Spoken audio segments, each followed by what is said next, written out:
All right, let's continue our conversation and tilt it a little bit towards emerging media with Jeff Cole, who is an expert in that. He serves as an advisor to governments and leading companies around the world as they craft digital strategies. He's here today to identify where the next wave of disruption in this highly disrupted workplace and environment will occur. Welcome to our stage, Jeff Cole. Thank you. Thank you. Wow, what speakers. And as I learned during the break, what an audience.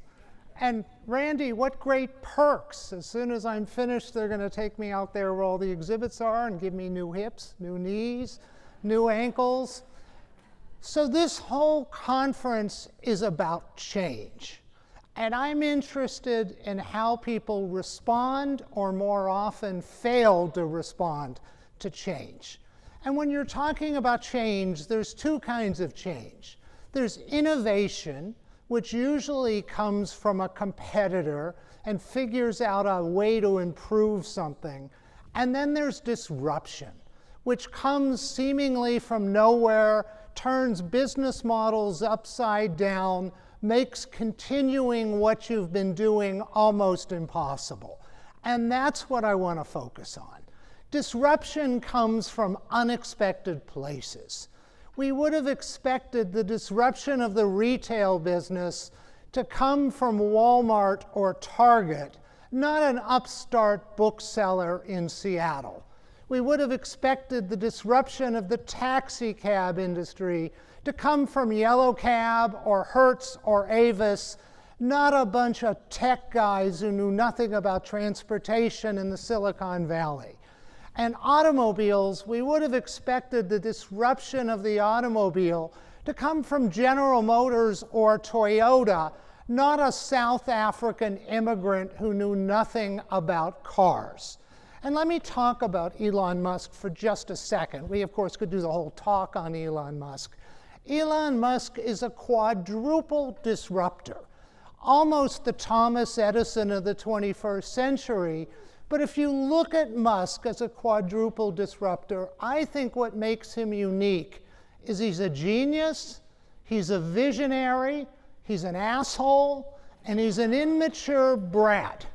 And if you took any one of those pieces away, the whole thing would collapse. The asshole is every bit as important as the genius. And incidentally, an apology to my mother, I don't like using the word asshole on stage in public, but it's the only word that really describes him.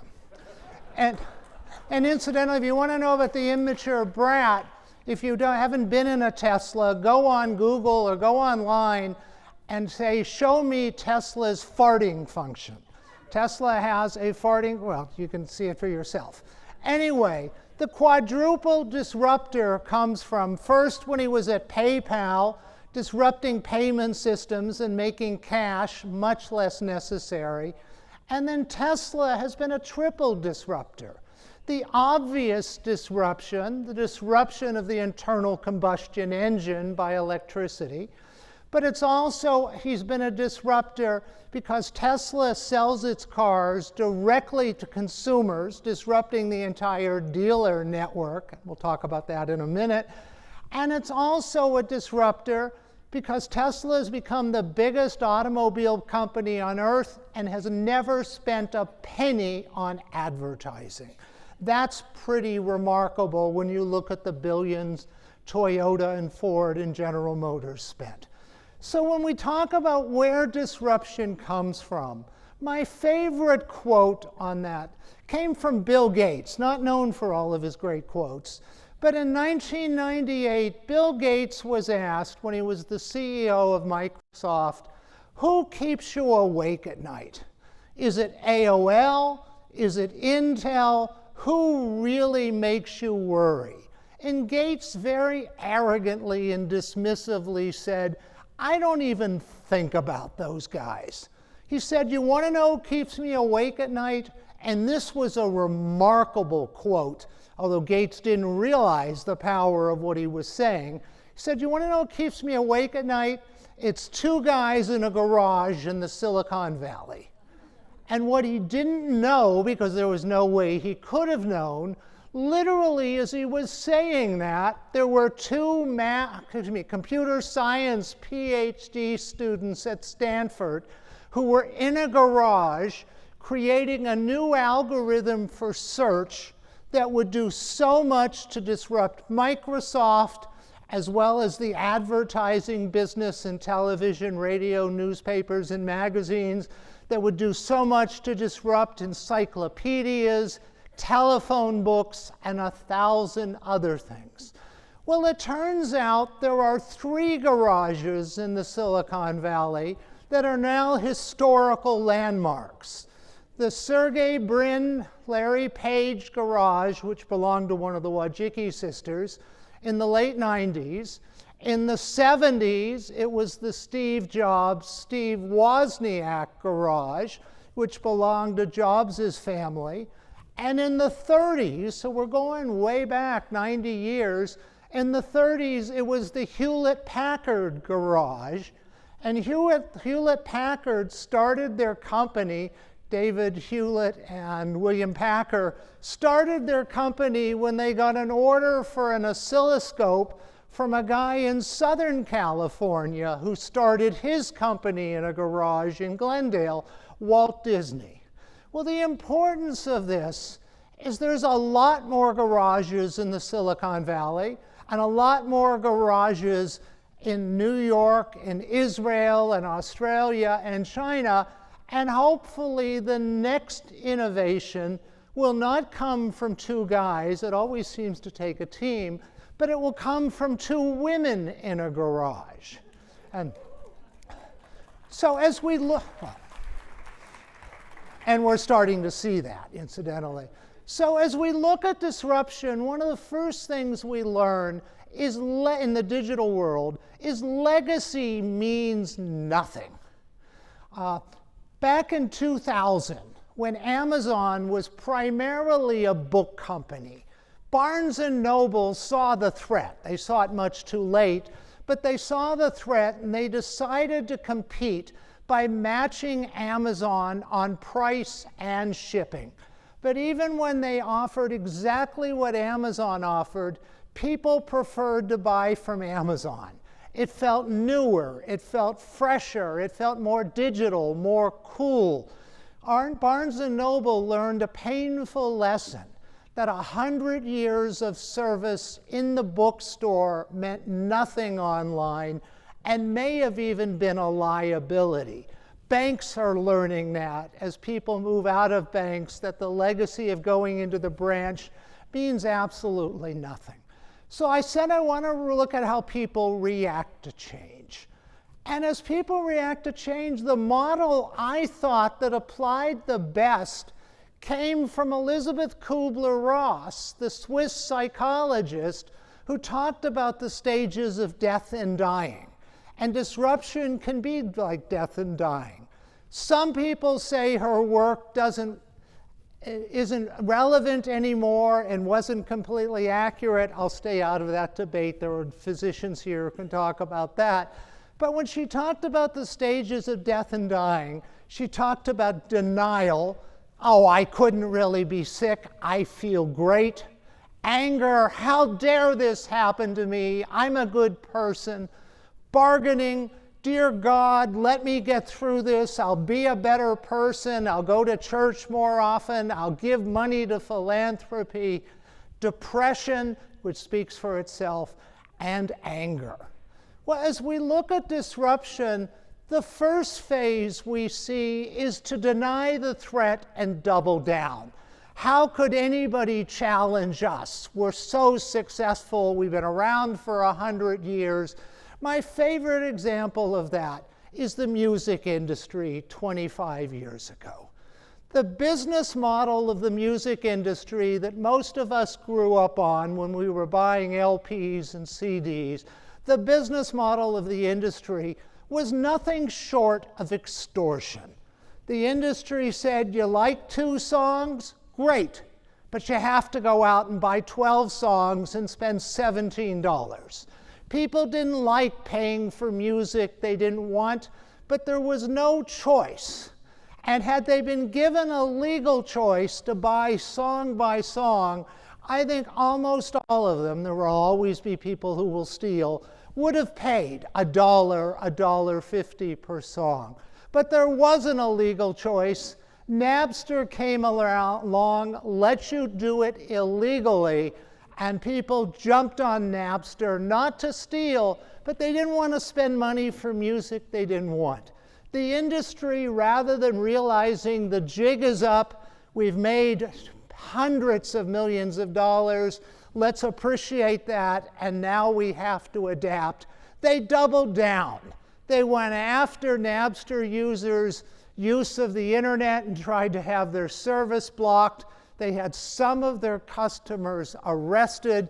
They fought this every step of the way until they began losing so much money and saw the sales of music disappear that they finally made a deal with a guy who had been courting them for a couple of years, Steve Jobs, and moved into iTunes. And incidentally, iTunes, where people flocked to and didn't have to steal, itself got disrupted a few years later by streaming and Spotify. Sometimes companies double down and are so angry, they do something absolutely remarkable. They try to have their competition made illegal. Taxi cabs, rather than realizing they provided bad service, they frequently had old cars, you never knew when the taxi was coming, and saw what Uber did that solved all of those problems and let you pay seamlessly. Rather than realizing we've got to up our game and change, they tried to have Uber made illegal around the world, and they succeeded for a number of years, but there were more people who liked Uber than were threatened by it. So then they held on longer than they should to the most lucrative Uber route, or the taxi route, taking people to and from the airport, which has only become legal in some places in the last couple of years. I mentioned Tesla and automobile dealers. Dealers went to court and have made it illegal in 6 states to buy a car directly from a manufacturer, simply because they want to protect their turf rather than change.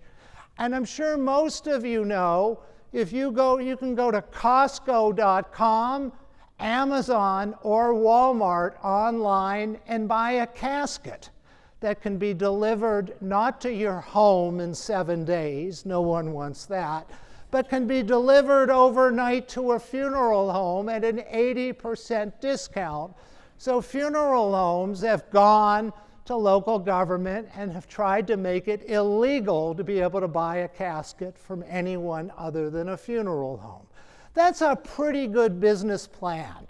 The threat has come, let's just make them illegal.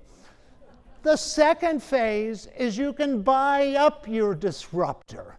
When I was a kid, there used to be conspiracy theories that someone invented engines for cars that you could put water or some kind of almost free substance, according to this urban legend or conspiracy theory.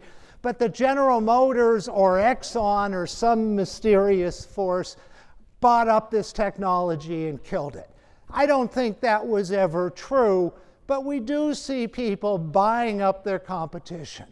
Apple, the biggest company on earth, has never spent more than $2 billion on an acquisition when they bought Beats, the headphones and streaming company. Compare that to Facebook, which spent $1 billion for Instagram, $2.2 billion for Oculus, the headset company, tried to buy Snapchat from Evan Spiegel for $3.3 billion, but he wouldn't sell, and then bought WhatsApp for $24 billion. That's buying up your competition. Third phase is sometimes you have to concede the business model doesn't work anymore. Kodak, 25 years ago, one of the 3 best brand names on planet Earth. Was there anybody who couldn't recognize Kodak from the orange and yellow packaging? All of us in here over the age of 50, with a few exceptions, in our lifetime has spent $50,000 on photography, most of it going to Kodak, on cameras, film, processing, albums.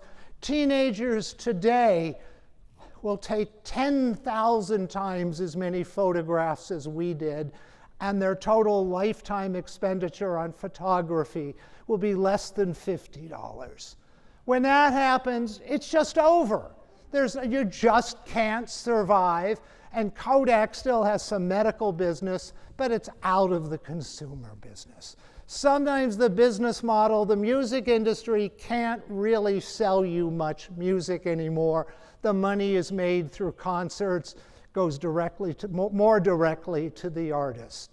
And then the last phase of this is sometimes you can change. Sometimes you can disrupt yourself. In photography, Fuji, the second biggest film company on earth, they got, of course, the same pressures and the same problems Kodak had, but they moved into other businesses.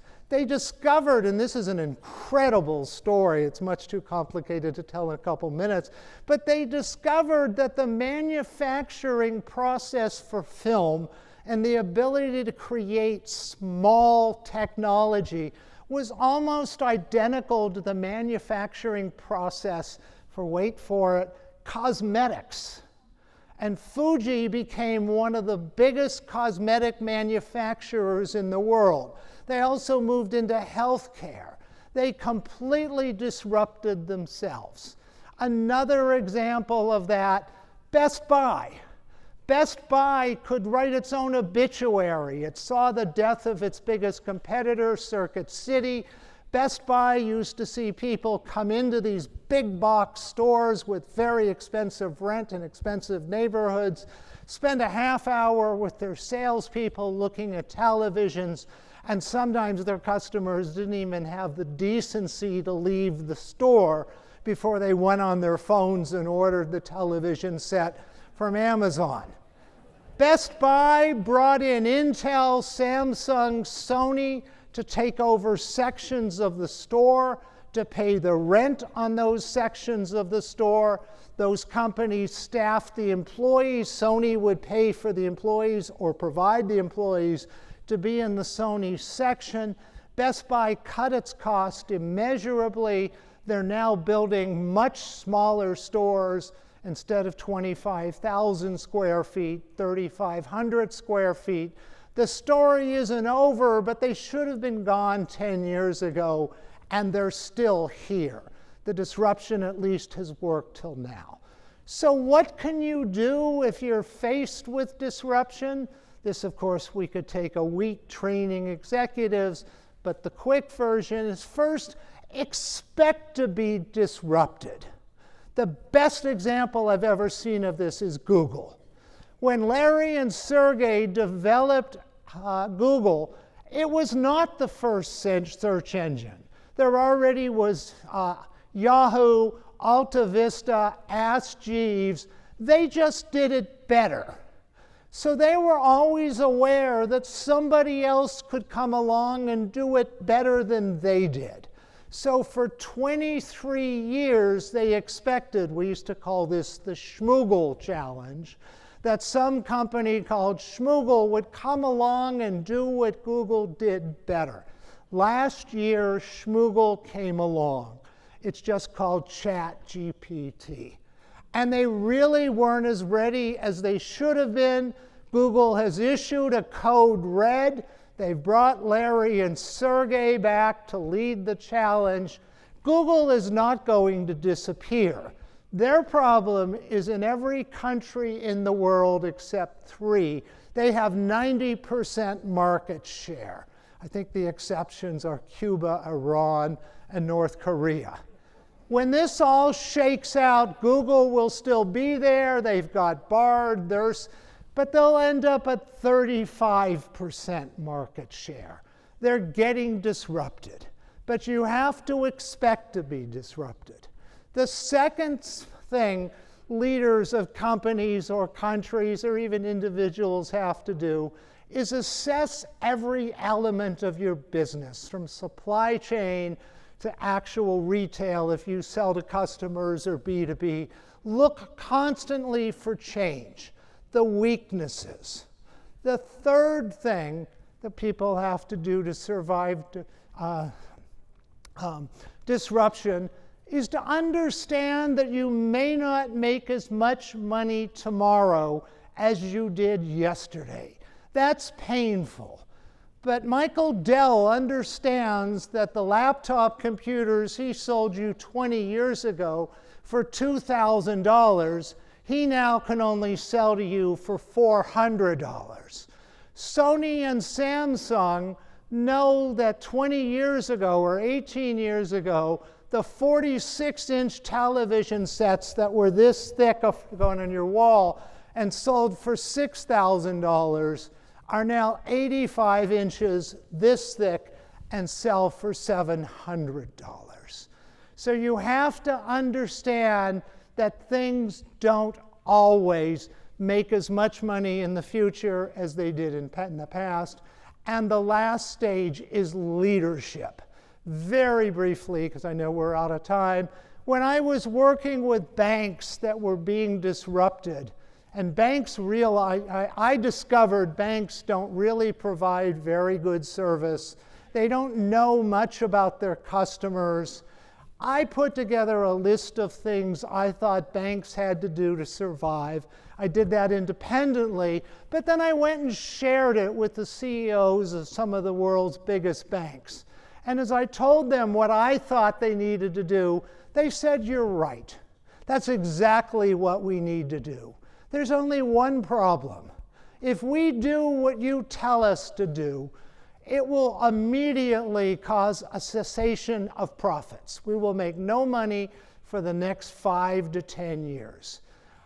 I said, keep in mind the average tenure of a bank CEO is 3 years. I will be gone long before anything can change. The CEO said to a person, I have no ability to focus on anything other than the next 18 months. And if you think about it, the only real exceptions to that are mostly the tech companies where Google knows Larry and Sergey will be running the company for the next 40 years. Amazon knows Jeff Bezos will be running the company, even though there's rumored that he will come back to Amazon as soon as he finishes the world's most public midlife crisis. But what a time.